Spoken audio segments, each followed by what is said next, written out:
Ela pensou rápido. Que susto!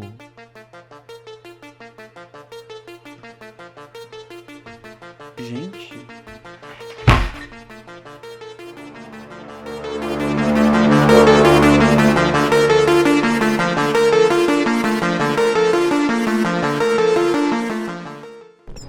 Oi, eu sou o Enzo, e esse é o Histórias de Terror, o quadro com o nome mais criativo da internet, onde eu leio histórias de terror. Sem enrolação, eu já vou começar logo o vídeo. O link original das histórias vai ficar na descrição do vídeo, e enquanto eu estiver lendo não vai acontecer absolutamente nada na tela. Então sinta-se à vontade para fazer o teu trabalho, ou jogar o teu joguinho e me deixar aqui em segundo plano que eu não vou me importar. O policial. Já fazia alguns anos que eu havia me mudado para um grande conjunto de apartamentos. O meu prédio era demasiadamente grande e populoso, com 10 andares, sendo que eu morava no 8º. O apartamento ficava em uma região ruim da cidade, meio violenta, e muitas pessoas que moravam no meu prédio tinham um caráter um tanto quanto duvidoso. Por isso, nunca fiz amizade e prometi a mim mesmo que, assim que a minha situação financeira melhorasse, eu iria embora dali. Em uma sexta-feira, após um dia árduo de trabalho, eu estava me sentindo exausto. Assim que entrei no meu prédio, apertei o botão para chamar o elevador, torcendo para que ele não demorasse muito. Por sorte, isso não aconteceu. E assim que as portas do elevador se abriram, um homem estava lá dentro. Ele se vestia com um casaco comprido, e um chapéu escondia parte do seu rosto e seus olhos. Boa noite. Eu disse, tentando ser educado, porém, o homem não me respondeu nada, saindo apressadamente do elevador e esbarrando em mim. Maldito idiota, pensei comigo mesmo. Entrei no elevador, subi até meu andar e, chegando em minha casa, fui diretamente para o banheiro. Eu lavava as mãos quando percebi no espelho que havia uma mancha escura na manga da minha camisa. Examinei de perto e aquilo parecia ser sangue. Um calafrio percorreu minha espinha quando lembrei do homem que esbarrou em mim quando saiu do elevador. Uma tontura ainda mais forte se abateu sobre mim e tirei a camisa apressadamente, jogando a peça diretamente no lixo. Não dormi muito bem naquela noite. Felizmente, o dia seguinte era um sábado e eu poderia ficar até mais tarde na minha cama. Porém, logo cedo naquela manhã de sábado, ouvi a campainha tocar. Quem poderia ser? Imaginei meio irritado por ter que levantar da minha cama, que estava quentinha. Olhei pelo olho mágico e havia um policial do lado de fora. O que está acontecendo? Perguntei sem abrir a porta. Sinto muito incomodá-lo, senhor, disse ele educadamente. Eu queria lhe fazer algumas perguntas, pois houve um assassinato ontem à noite no apartamento ao seu lado. Desculpe, oficial, eu não vi nem ouvi nada. Menti para ele enquanto lembrava do homem que saiu apressadamente do elevador. Mas você pode ser capaz de nos ajudar, continuou o policial. Você não viu algo suspeito? Pode abrir ao menos a porta para conversarmos? Eu não estava em casa ontem de noite. Desculpe, não posso ajudar. Menti novamente. Tudo bem, senhor, respondeu o policial. Obrigado pelo seu tempo. Continuei espiando pelo olho mágico, vendo o policial se afastar em direção ao elevador. Nos dias seguintes, fiquei muito nervoso. Meu vizinho foi assassinado. Esse bairro era realmente muito perigoso e eu decidi que eu me mudaria neste mesmo momento. Porém, um sentimento de culpa me dominava. Eu havia mentido para o policial, pois eu tinha visto o provável assassino. Mesmo que eu não tivesse visto seu rosto, talvez pudesse ajudar de alguma forma, dizer o horário que vi ele ou qualquer coisa. Procurei na TV alguma notícia sobre o assassinato, mas não encontrei nada. Nem na TV, nem nos jornais ou até mesmo na internet. Em uma manhã, eu estava indo trabalhar, saindo do meu apartamento e pensando se a polícia tinha encontrado o assassino, quando eu senti um cheiro horrível. Tive vontade de vomitar, e o cheiro parecia vir do apartamento ao meu lado. Fui direto reclamar com o síndico, e quando perguntei se o assassinato tinha sido resolvido, ele, pra minha surpresa, disse que não havia ocorrido crime nenhum no edifício. Então, o convenci de ir até o andar e averiguar o cheiro forte. Arrombamos a porta do apartamento e para o nosso horror, encontramos o meu vizinho morto, deitado em uma poça de sangue. O cheiro era insuportável, e ele estava deitado lá por vários dias. Uau. O policial era o assassino, gente. Total. Vocês já pensaram se ele tivesse aberto a porta? Talvez a trama seria mais interessante. Porque ia ter algum tipo de ação. Eu gosto dessa história, eu gostei. Mas ela é meio parada, sabe? Eu acho que se acontecesse alguma coisa, tipo, absurda, tipo, o policial entrar e tentar matar ele, talvez a história se desenrolasse pra alguma coisa mais interessante. Lembra na história da fita VHS, na parte 2, quando o policial bate lá na porta do personagem principal, que eu não lembro o nome? Ah, a primeira coisa que ele faz é pedir o distintivo do policial, sabe? Eu acredito que, tipo, esse seria o protocolo padrão. Ele não pede nada, sabe? O policial também nem mostra aqui, no caso, sabe? Tipo, é óbvio que o policial que matou o cara, sabe? E eu acho que, tipo, se não tinha ocorrido, não tinha nada marcado na internet, eu acho que ele já deveria ter suspeitado, sabe? Que, enfim, não aconteceu nada. Se eu tivesse que dar uma nota pra essa história, eu daria um 7 de 10. Porque ela não é horrível, mas ela também não é boa. Próxima. Noite. Era dia das bruxas. Márcia, uma garota de 12 anos, morava em um sítio com seus pais e seus 3 irmãos. Nesse dia, ela foi convidada para uma festa de Halloween. Já estava bem tarde, e ela estava voltando da festa com sua amiga. A mesma pegou um ônibus, e Márcia teve que continuar um grande percurso ainda a pé para chegar à sua casa. Uma menina de 12 anos voltando para casa sozinha em uma estrada deserta. Já fazia um tempo que ela estava andando e era muito tarde. Umas 1h30 da madrugada, quando Márcia sentiu uma pessoa andando atrás dela. Ela olhou para trás e era um homem, bem alto e todo de preto. Na verdade, ela só conseguia ver uma silhueta. Era totalmente escuro. Ela pensou rápido e voltou a andar. Dessa vez, mais depressa. E o homem sempre estava atrás dela, acompanhando seus passos. Depois de uma pequena perseguição, ela conseguiu chegar à sua casa e o homem que a perseguia sumiu misteriosamente. Márcia entrou em sua casa, sem fazer sequer um barulhinho, pois seus irmãos já estavam dormindo. E se sua mãe acordasse também, iria dar uma bela de uma bronca por chegar tarde em casa. Foi direto para o seu quarto e se deitou na cama. Desesperada, cobriu a sua cabeça e ficou quieta. Quando, depois de um tempo, ouviu um barulho estranho na porta do seu quarto. Já estava trancada, graças a Deus. Mas mesmo assim, ela entrou em desespero. Começou a rezar freneticamente. Pensou em chamar a sua mãe ou seu pai, mas não chamou, com medo de o que fosse aquela coisa os machucassem. Os barulhos pararam, mas imediatamente começou outro barulho. Agora, na janela do seu quarto. Bateram na janela diversas vezes, mas ela não era louca de ir lá e abri-la. De tão cansada que estava, acabou dormindo chorando e rezando. No dia seguinte, ela contou nada para ninguém. Preferiu guardar em segredo tudo o que aconteceu. Bom, ela resolveu seguir em frente e sair com seus irmãos. Foram todos até o laguinho, que ficava atrás da casa. Chegando lá, eles se depararam com seu cachorro morto e com o sangue dele escrito na parede. A noite não é para as crianças, e sim para os mortos. Não sei. Eu achei legal. É que eu não consegui prestar muita atenção na história, porque a porta do guarda-roupa abriu sozinha, sabe? Eu não sei se eu tenho um comentário pra fazer. A história é boa. Ela tipo, essa é uma história muito boa pra se contar em festa do pijama. Ou quando tu sabe que a pessoa que, tipo, tu tá contando vai ter que voltar sozinha pra casa, andando no escuro. Quais são as minhas ressalvas em relação à história? Ela foi muito mal escrita. Tipo, a pessoa que escreveu ela não sabia usar vírgula. Tipo, ela dava espaço, vírgula, espaço. Às vezes ela colocava vírgula no lugar correto. Mas a pessoa também não sabia distinguir mais de mas. E tem alguns momentos que... E tem alguns momentos que a pessoa conjuga o verbo, tipo, na primeira pessoa ao invés de na terceira. Mas tirando isso, ok. Só foi ruim de, tipo, gravar lendo, sabe? Mas, tipo, quando tu lê, enfim, é ok.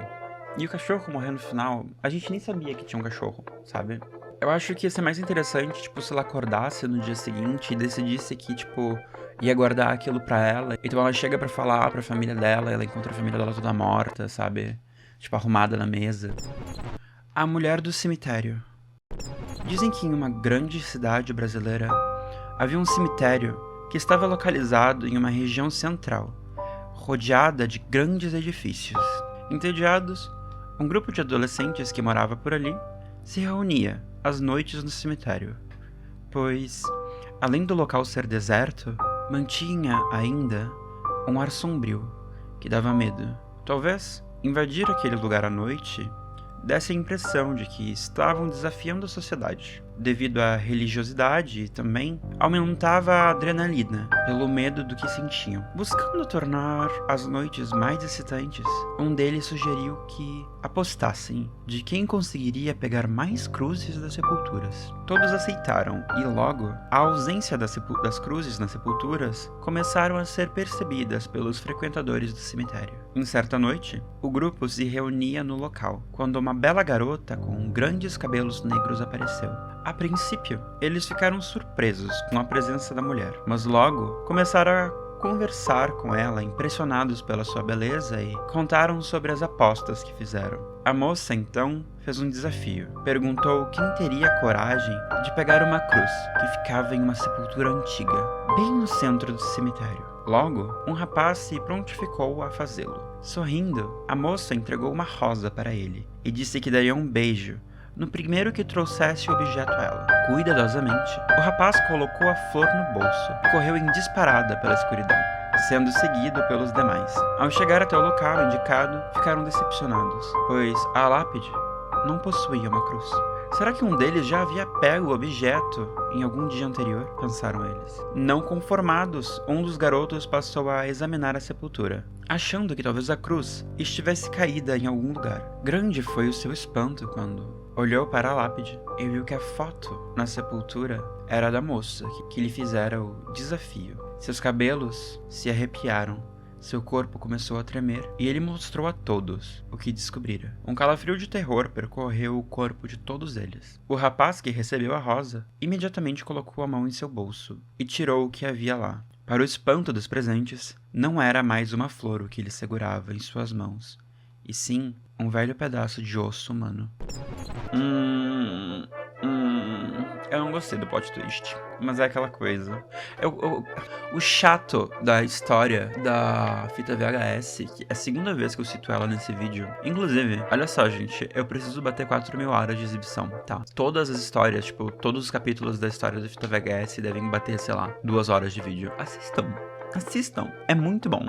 O que eu ia falar agora é que depois, tipo, que teve a história da fita VHS, os padrões desse canal elevaram, assim, de uma forma estratosférica, e histórias como essa acabam não sendo boas o suficiente, sabe? Então, eu fico um pouco frustrado porque a história ela não é ruim, sabe? Mas falta, tipo, tanta sofisticação para ela conseguir chegar aos pés, sabe, daquela história, que me deprime. Mas é isso. Próxima história. A garota da foto.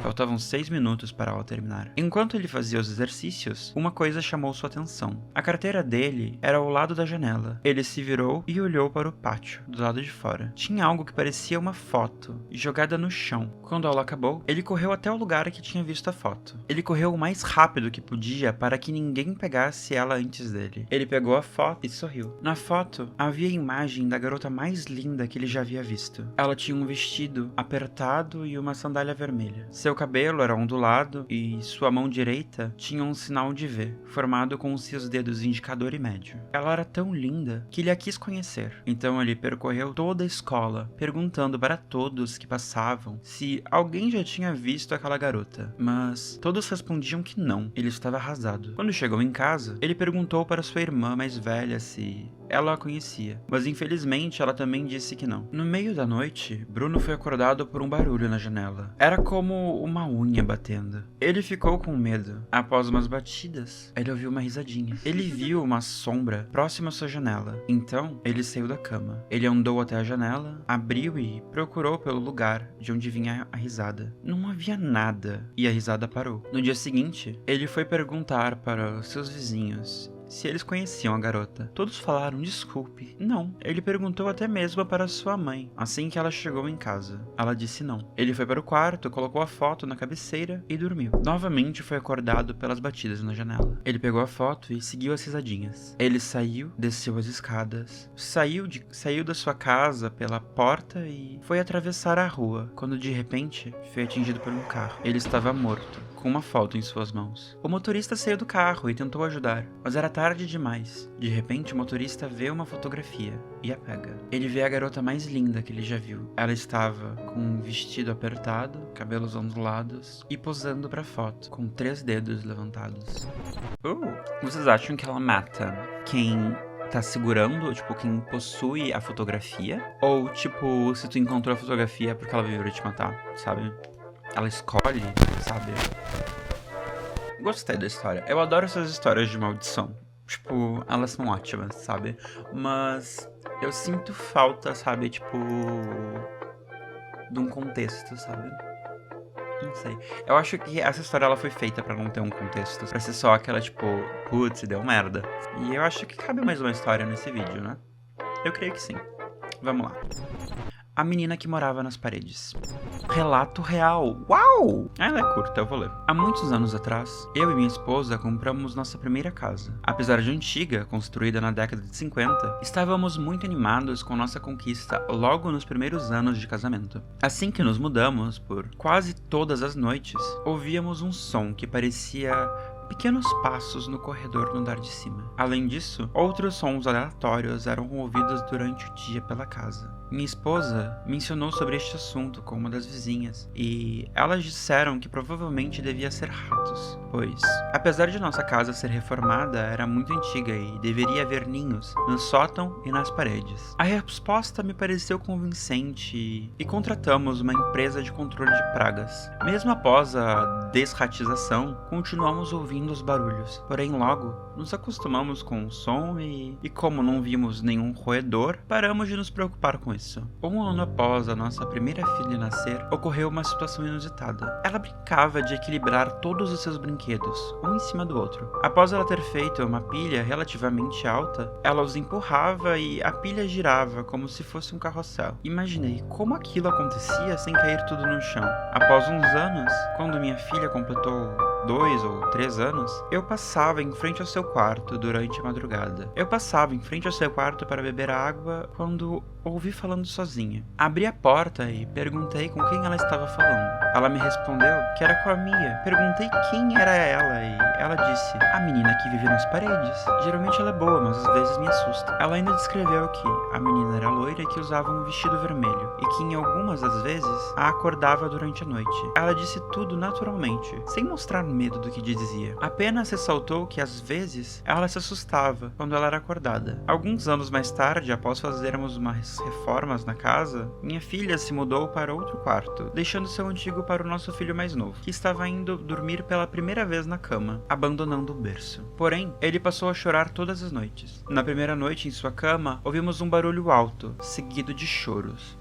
E corri para o seu quarto, pensando que ele devia ter caído da cama. Quando entrei no cômodo, ele estava do lado oposto da cama, chorando em um canto. Eu o acalmei e logo ele voltou para a cama. Mas o mesmo ocorreu nas noites seguintes. Então troquei os quartos dos meus filhos, novamente. E nenhum problema ocorreu. Eu e minha esposa procuramos saber a história da casa, mas não encontramos nenhum registro sobre a garota chamada Mia que morava por lá. Também não encontramos nenhuma notícia sobre criança desaparecida com este nome. Passado alguns anos, nossa filha mais velha parou de falar na garota que vivia nas paredes. E logo depois fui promovido e nos mudamos da cidade. A casa ficou vazia por alguns meses, e então foi vendida. Um dos meus vizinhos ainda disse que, após nos mudarmos, ele passou a ter visto nossa filha olhando pela janela e acenou para ela. Então, se lembrou que não morávamos mais lá. Legal, não sei. Bem americana. Eu adoro esses relatos, assim, tipo de... Ai, nossa, a criança tá vendo coisa. Tem até um vídeo que tá viralizando na internet, eu acho que eu vou colocar aí, que é desse pai que... Enfim, ele tá passando pelo corredor e daí ele escuta o filho dele falando com... Tá, o áudio nessa parte do vídeo por algum motivo corrompeu, mas enfim, ele escuta o filho dele conversando sozinho. E o filho pergunta: filho, com o que tu tá falando? E ele fala: com um cara pendurado ali no teto. Ele me assusta. Não é bizarro? Bizarro pra caralho, né? As crianças têm muito disso, sabe? Eu não sei. Eu lembro de quando eu era pequeno de ter esse, tipo, alguns devaneios, assim, sabe? De ver coisas. Mas, tipo, eu acredito que é mais uma coisa, assim, tipo, da imaginação mesmo, sabe? Eu acho que quando a gente é criança, a gente tem dificuldade de distinguir o que é imaginação e o que é real, sabe? Eu acho que é muito mais disso. Mas... Falando em relatos, agora vocês podem me mandar relatos também pra eu ler nos vídeos, tá? Eu criei um site pra facilitar o envio de coisas. Se vocês quiserem me enviar histórias, se vocês quiserem me enviar relatos, ou até mesmo casos de crimes reais, pode entrar ali no site e o link eu acho que vai estar na descrição. E me mandar, à vontade. O vídeo vai ficando por aqui. Não esqueçam de trocar as senhas de vocês a cada 6 meses, ativar a autentificação de 2 fatores, beber bastante água, e é isso. Tchau.